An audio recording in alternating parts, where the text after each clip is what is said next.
میں صبر پر فائز ہونا بہت بڑا مرتبہ ہے۔ اللہ عز و جل نے قرآن پاک میں 70 سے زائد مرتبہ صبر کا ذکر فرمایا اور اکثر درجات اور بلائیوں کو اسی طرف منسوب کیا۔ نیز اللہ تبارک و تعالیٰ نے صابرین کے ساتھ ہونے کا بھی وعدہ فرمایا ہے۔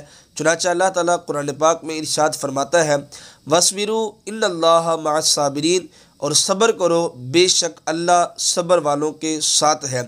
اس کے علاوہ قرآن پاک میں صبر کو تقرب الہی، دین کی سرداری، بہترین اور بے حساب اجر، نصرت ربانی اور رب کی رحمتیں پانے کا سبب قرار دیا گیا۔